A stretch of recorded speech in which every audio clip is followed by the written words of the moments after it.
ആവശ്യമില്ലാതെ പ്രശ്നം ഉണ്ടാക്കരുത്. കാര്യം അറിയാതെ വെറുതെ സംസാരിക്കാൻ നിൽക്കരുത്. ഇവരെന്താ ചെയ്തെന്ന് കണ്ടില്ലേ അഭി? ഞങ്ങളെല്ലാം കണ്ടുകൊണ്ട് തന്നെ ഇരിക്കുന്നത്. അവർ അഖിലിന്റെ സന്തോഷത്തിന് വേണ്ടി ഓരോ കാര്യങ്ങളും ചെയ്യുന്നതാണ്. എപ്പോഴത്തെയും പോലെ ഇളയമ്മ തെറ്റിദ്ധരിച്ചിട്ട് വെറുതെ അവരെ വഴക്ക് പറയല്ലേ. എടി, നീ എല്ലാം കണ്ടതല്ലേ, പറയങ്ങോട്ട്. ഞാൻ എന്ത് പറയാനാ? ഞാൻ എന്തെങ്കിലും പറഞ്ഞാൽ അത് കുഴപ്പമാകും. സൈലന്റ് ആയിട്ടിരിക്കുന്നതാ നല്ലത്. അവളൊന്നും പറയേണ്ട ആവശ്യമില്ല ഇളയമ്മേ.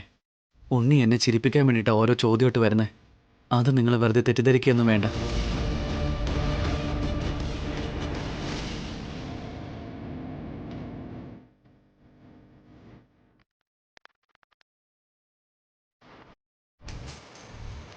എടുത്തി ഭക്ഷണം റെഡിയായോ?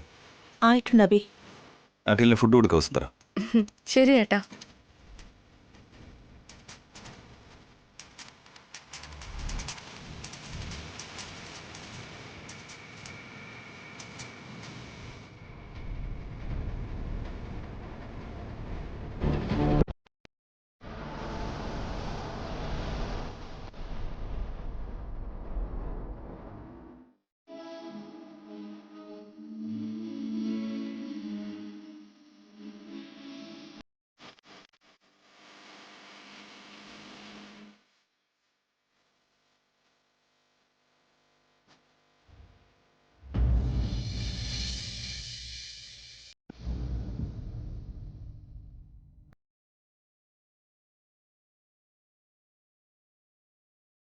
കാർത്തിക, അഖിലിന് ഭക്ഷണം കൊടുക്ക്.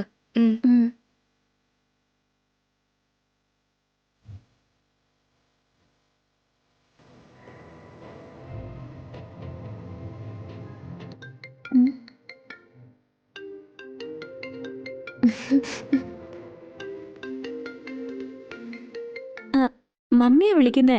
നീ ആഹാരം എടുത്ത് കഴിച്ചോ?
കാർത്തിക,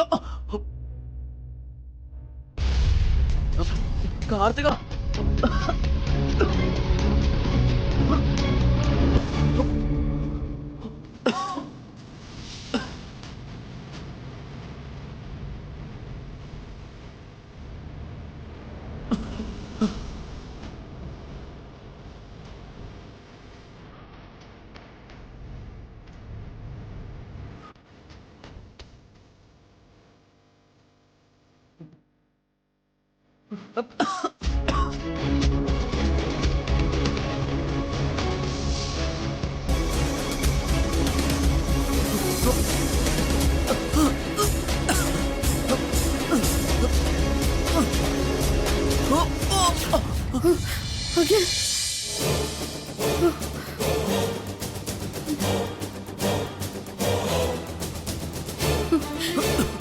ഞാനിപ്പോ വന്നില്ലായിരുന്നു. നിന്റെ അവസ്ഥ എന്താവുമായിരുന്നു? നിനക്ക് എന്താ വേണ്ടത്? വാട്ടർ എടുത്തി, വാട്ടർ.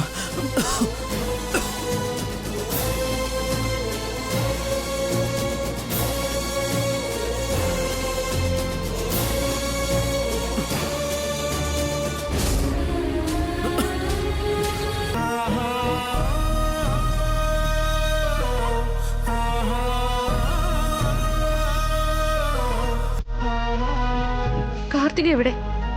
അവളുടെ അമ്മയുടെ ഫോൺ വന്നെന്നും പറഞ്ഞ് പുറത്തു പോയതാ.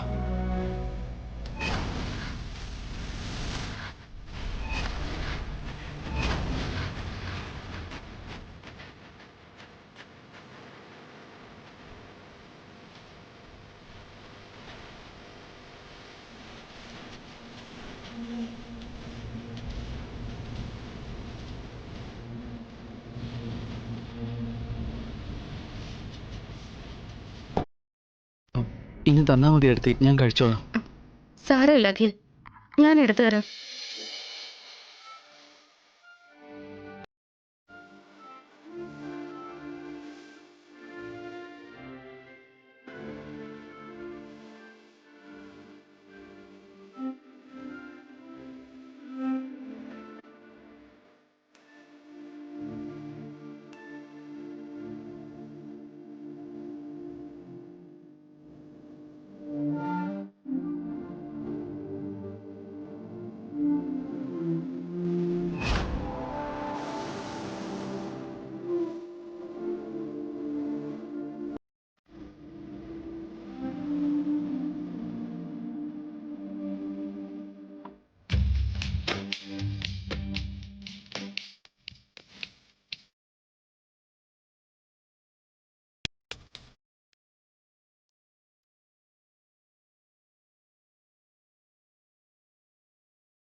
ഒന്നിനെ പറ്റിയും ചിന്തിക്കാതെ സമാധാനത്തോടെ ഉറങ്ങ് അഖിൽ.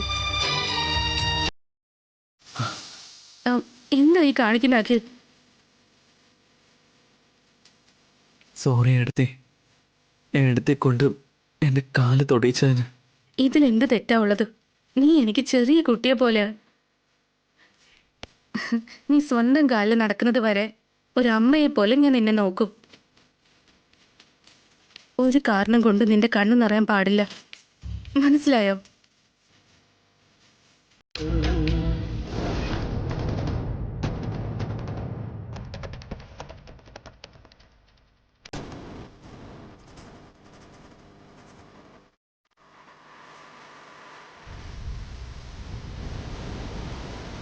സമയം നോക്കി ഞാൻ വരാം മമ്മി. ഇപ്പം ഞാൻ കുറച്ച് ബിസി ആയിട്ടിരിക്കുകയാണ്. ഡാഡി അന്വേഷിച്ചെന്ന് പറയണേ.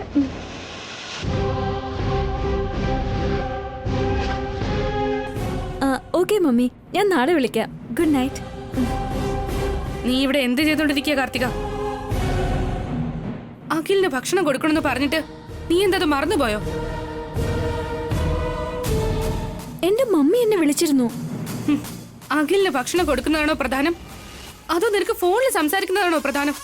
എന്താ എടുത്തേ, ഞാൻ എന്റെ മമ്മിയോടല്ലേ സംസാരിച്ചത്, വേറെ ആരോടോ സംസാരിച്ചതുപോലെയല്ലേ ചോദിക്കുന്നത്. അഖിലിന് ഭക്ഷണം കൊടുത്തതിന് ശേഷം നിനക്ക് നിന്റെ അമ്മയോട് സംസാരിക്കാമായിരുന്നല്ലോ. ഞാൻ വരാൻ കുറച്ച് ലേറ്റ് ആയിരുന്നെങ്കിൽ അഖിൽ ഇപ്പൊ താഴെ വീണ് കിടന്നേനെ. അഖിലിനെ അടുത്തിരുന്ന് സഹായിക്കുന്നതിന് പകരം നീ ഇവിടെ ഫോൺ ചെയ്തോണ്ടിരിക്കുകയാണോ കാർത്തിക? കുറച്ചെങ്കിലും ഉത്തരവാദിത്വം ഇല്ലേ നിനക്ക്? ദേ നോക്കി എടുത്തി, അഖിൽ എന്റെ ഹസ്ബൻഡാണ്. അദ്ദേഹത്തെ എങ്ങനെ നോക്കണമെന്ന് എനിക്കറിയാം. നിങ്ങൾ എന്നെ പഠിപ്പിക്കേണ്ട ആവശ്യമൊന്നുമില്ല. അഖിലിനെ നീ ഇങ്ങനെ ശ്രദ്ധിക്കാതിരുന്നാലേ നിന്നെ പഠിപ്പിക്കുക മാത്രമല്ല, നിന്റെ കൈയും കാലും തല്ലി ഒടിച്ചെന്നും വരും.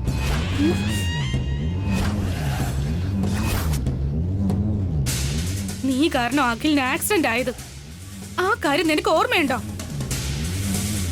നിനക്ക് വേണ്ടി അഖിൽ അവന്റെ ജീവൻ വരെ പണയപ്പെടുത്തിയിരിക്കുക. അത് നീ മറന്നു പോകരുത്. അഖിൽ എഴുന്നേറ്റ് നടക്കുന്നത് വരെയും നിന്റെ കോൺസെൻട്രേഷൻ മുഴുവൻ അഖിലിന്റെ ഒപ്പമായിരിക്കണം. അല്ലാതെ അഖിലിനെ അവോയ്ഡ് ചെയ്താ നീയുമായിട്ടുള്ള ബന്ധം പോലും നോക്കാതെ ആയിരിക്കും പിന്നെ ഞാൻ പെരുമാറുക. ആരായിരുന്നാലും നിനക്ക് അഖില് കഴിഞ്ഞേ ഉള്ളൂ. അത് നിന്റെ അമ്മയായിരുന്നാലും ശരി. ഇനി ഒരിക്കൽ കൂടി ഇത് ആവർത്തിച്ച പിന്നെ ഞാൻ നിന്റെ ചേച്ചി ആയിരിക്കില്ല, മറ്റൊരാളായിട്ടായിരിക്കും കാണുക. Mind it.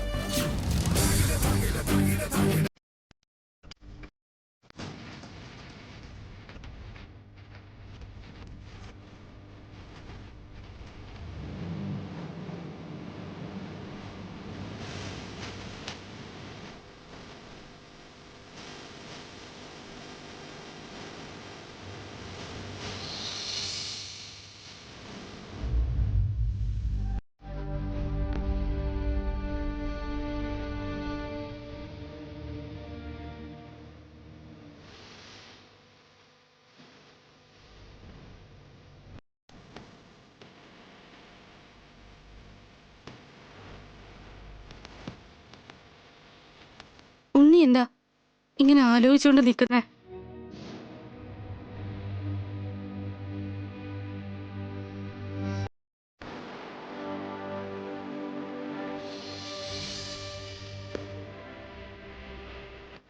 ഉണ്ണി,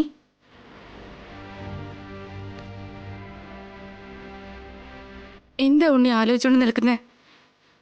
സ്കൂളിനെ പറ്റിയാണോ?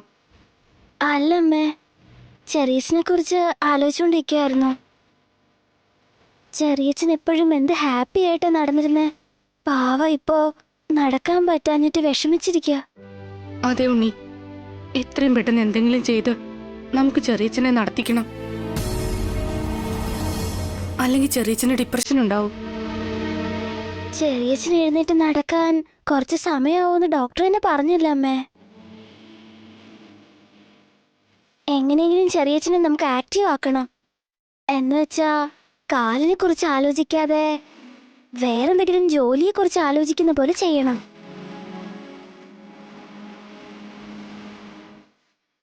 ക്ലാസ്സിൽ ഞങ്ങൾ കുസൃതി കാണിക്കുമ്പോ ഞങ്ങളുടെ ശ്രദ്ധ മാറാൻ വേണ്ടിയിട്ട് ഞങ്ങളുടെ ടീച്ചർ ഞങ്ങൾക്ക് എന്തെങ്കിലും ആക്ടിവിറ്റി തരാറുണ്ട്.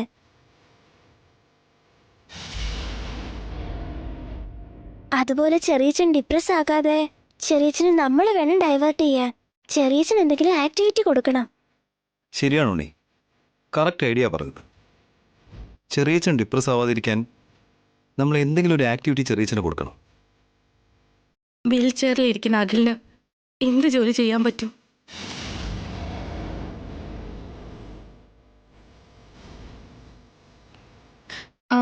ഒരു കാര്യം ചെയ്യാമോ? നമ്മുടെ സംസ്കൃത ഇവന്റ്സ് വീണ്ടും തുടങ്ങിയാലോ?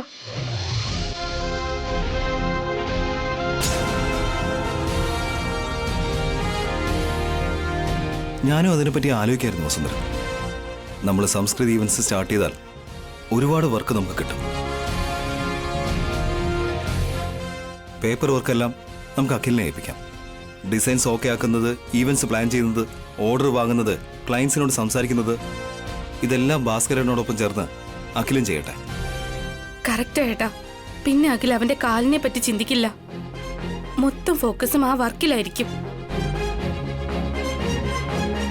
തന്റെ കാലിന്റെ വയ്യായിക അവൻ പൂർണ്ണമായിട്ട് മറന്നുപോകും.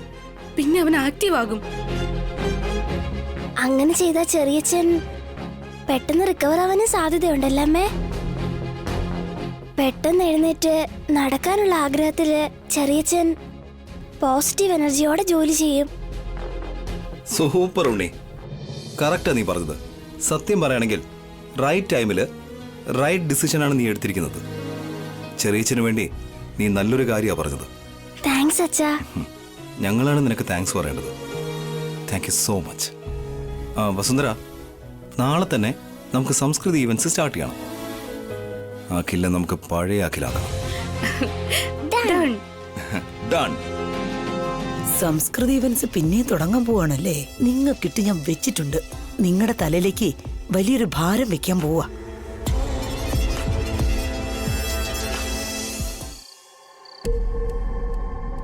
അഖിലിനെ നീ ഇങ്ങനെ ശ്രദ്ധിക്കാതിരുന്നാലേ നിന്നെ പഠിപ്പിക്കുക മാത്രമല്ല, നിന്റെ കൈയും കാലും തല്ലി ഒടിച്ചെന്നും വരും.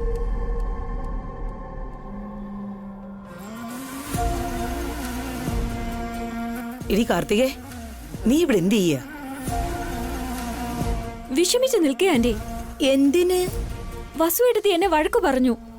കുറച്ചു നേരത്തേക്ക് ആ ഫീലിങ്സ് ഒക്കെ മാറ്റി വെച്ചിട്ട് ഞാൻ പറയുന്നൊന്ന് കേൾക്ക്. ഇപ്പൊ എനിക്ക് മൂടില്ല ആന്റി, പിന്നെ പറഞ്ഞാ മതി. ഞാൻ പറയുന്നത് കേട്ടാ നീ ഇവിടെ കിടന്ന് തുള്ളും. നിനക്കൊരു ഗുഡ് ന്യൂസ് കൊണ്ട് വന്നതാ. ശരി പറഞ്ഞേ. നമ്മുടെ അഖിലിന് വേണ്ടി അഭിയും വസുവും നാളെ സംസ്കൃതി ഇവന്റ്സ് വീണ്ടും തുടങ്ങാൻ പോവാണത്രേ. ഇത് എനിക്കെങ്ങനെയാ ഗുഡ് ന്യൂസ് ആകുന്നേ? അ, എടി മരമണ്ടി, സംസ്കൃതി ഇവന്റ്സ് എന്ന് പറഞ്ഞ സുമിത്രാദേവിയുടെ ഓഫീസ് അല്ല, നമ്മുടെ സ്വന്തം ഓഫീസ്. അതറിയാം. അത് സ്റ്റാർട്ട് ചെയ്താൽ എനിക്കെന്താണ് പ്രയോജനം? കൂടിപ്പോയാ എനിക്കൊരു മാനേജർ പോസ്റ്റ് കിട്ടുമായിരിക്കും, അത്രയല്ലേ ഉള്ളൂ. മാനേജർ പോസ്റ്റ് അല്ല, നീ MD പോസ്റ്റ് ചോദിക്കേ. MD പോസ്റ്റോ? ഇത്രയും നാളും സംസ്കൃതി ഇവന്റ്സിന്റെ MD ആയിട്ട് അഭിയല്ലേ കാര്യങ്ങൾ നോക്കിയിരുന്നത്. നാളെ മുതൽ നീ ആയിരിക്കണം നോക്കേണ്ടത്. അത്രയും വലിയ പോസ്റ്റ് എനിക്ക് എങ്ങനെ കിട്ടും ആന്റി? എന്തുകൊണ്ട് തരില്ല? ഈ സ്വത്തില് നിനക്കും നിന്റെ ഭർത്താവിനും പങ്കുള്ളതല്ലേ? പങ്കൊക്കെയുണ്ട്, പക്ഷെ എനിക്ക് എക്സ്പീരിയൻസ് ഇല്ലല്ലോ. എന്തായാലും അത്രയും വലിയ ചുമതല എന്നെ ഏൽപ്പിക്കില്ലല്ലോ. എന്നാ പിന്നെ ഓഫീസിൽ പോയിട്ട് തറ തുടയ്ക്കുന്ന പണി നോക്ക്, കൂടെ ബാത്റൂമും കഴിയിക്കും. സ്വീപ്പർ ജോലി ചെയ്യേണ്ട ആവശ്യം എനിക്കെന്തിനാ? ആ, അതുകൊണ്ടാ MD പോസ്റ്റ് ചോദിക്കാൻ പറഞ്ഞത്. നിനക്ക് എക്സ്പീരിയൻസ് ഇല്ല എന്നുള്ള കാര്യം എനിക്കറിയാം. പക്ഷെ നീ MD പോസ്റ്റ് ചോദിക്കണം, ഡിമാൻഡ് ചെയ്യണം. തരുമോ ഇല്ലയോ എന്ന് പറഞ്ഞ് ഭീഷണിപ്പെടുത്തണം. എന്തെങ്കിലും പറഞ്ഞ് നീ സമ്മതിപ്പിക്കണം. അഖിൽ ഇങ്ങനെ ഇരിക്കുമ്പോ എനിക്ക് എങ്ങനെ ചോദിക്കാൻ പറ്റും? അഖിലിനെ കൊണ്ട് നടക്കാൻ പറ്റാത്തതുകൊണ്ട് ഓഫീസിൽ നീ കാല് വെച്ചേ പറ്റൂ. വെളിച്ചുള്ളപ്പോഴേ നമ്മൾ വീട് ശുദ്ധമാക്കണം. നീ MD ആവുകയാണെങ്കിൽ മുഴുവൻ ഓഫീസും നിന്റെ കൈക്കുള്ളിലേക്ക് വരും. എന്തൊക്കെ ഈവൻസ് ചെയ്യുന്നുണ്ട്, എങ്ങനെയൊക്കെ പണം വരുന്നുണ്ട്, എന്തോരം ചെലവാക്കുന്നുണ്ട്, എല്ലാം നീ മനസ്സിലാക്കണം. ചെലവാക്കുന്നതും ലാഭം കിട്ടുന്നതൊക്കെ നിന്റെ കയ്യിലൂടെ ആയിരിക്കണം. കാശിന് വേണ്ടി അബിയുടെ അടുത്തും വസുവിന്റെ അടുത്തും കൈ നീട്ടി നിൽക്കേണ്ട ആവശ്യമില്ല. ഈ വീട്ടില് നീ ഒരു മഹാറാണിയാവും. കേൾക്കാൻ നല്ല സുഖമുണ്ട്, പക്ഷെ എനിക്ക് MD പോസ്റ്റ്. നീ ഒരുപാടൊന്നും ആലോചിക്കണ്ട. സുമിത്രാദേവിയുടെ ഓഫീസിൽ വെച്ച് വസുന്ധര എന്താ പറഞ്ഞത്? നിന്നെ മാനേജരാക്കിയിട്ട് അവളൊരു അസിസ്റ്റന്റ് മാനേജരായി നിന്നെ സഹായിക്കാന്നല്ലേ വസുന്ധര പറഞ്ഞത്? നമ്മുടെ ഓഫീസിലും അതുപോലെ തന്നെ ചെയ്യട്ടെ. നീ MD ആയിട്ട് ഇരുന്നിട്ട് ബാക്കിയുള്ളവരൊക്കെ നിന്റെ കീഴിൽ ജോലി ചെയ്യിപ്പിക്കുക. ഇപ്പൊ അഖിലിന് നിന്നെ ഒരുപാട് ആവശ്യമുണ്ട്, അതുകൊണ്ട് നിന്നെ അവൻ വിടില്ല. പറഞ്ഞത് മനസ്സിലായോ?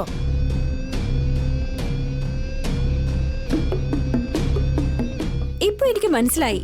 Thank you so much. Samskriti ഈവന്റ്സിന് ഞാനാണ് MD. ഇത് ഫിക്സ്ഡ്.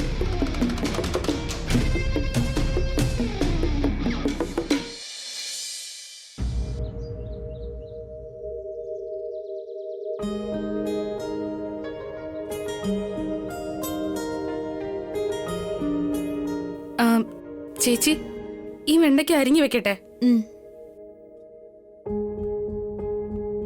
പെട്ടെന്ന് ടിഫിൻ റെഡിയാക്കണം ചേച്ചി. ഇന്ന് നമ്മൾ നമ്മുടെ സംസ്കൃതി ഇവന്റ്സ് ഓഫീസ് ഓപ്പൺ ചെയ്യാൻ പോവാണ് ചേച്ചി. രാത്രി നിന്റെ ചേട്ടനോട് അഭി വന്ന് പറഞ്ഞിട്ട് പോയി വസു. അദ്ദേഹം എന്നോട് വന്ന് പറഞ്ഞു. അത് കേട്ടപ്പോ എനിക്ക് വലിയ സന്തോഷമായി. ഉണ്ണി നല്ല ഐഡിയ കൊടുത്തിരിക്കുന്നെ. അതെ ചേച്ചി, ഓഫീസ് ജോലികൾ അഖിലിനെയും കൂടി ഏൽപ്പിച്ചാ അവൻ പെട്ടെന്ന് നേരെയാകും. പെട്ടെന്ന് തന്നെ എഴുന്നേറ്റ് നടക്കുകയും ചെയ്യും. നല്ല തീരുമാനമാണ് എടുത്തിരിക്കുന്ന വസു. അഖിലിന്റെ പേടി പോകണമെങ്കിൽ അവനെന്തെങ്കിലും ജോലി കൊടുക്കുന്നതാണ് ശരിയായ മാർഗം.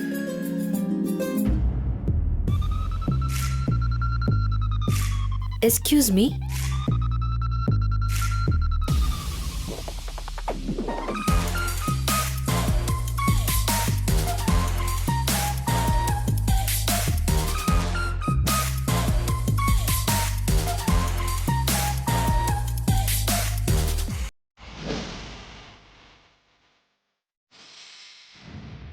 ആരാ നിങ്ങളൊക്കെ?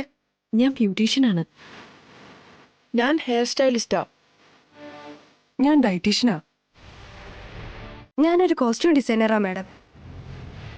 ഞങ്ങളുടെ വീട്ടിൽ കല്യാണമോ സിനിമ ഷൂട്ടിങ്ങോ ഒന്നും നടക്കുന്നില്ലല്ലോ. പിന്നെന്തിനാ നിങ്ങളൊക്കെ വന്നിരിക്കുന്നേ? ആരാ നിങ്ങളോട് വരാൻ പറഞ്ഞത്? ഞാനാണ്.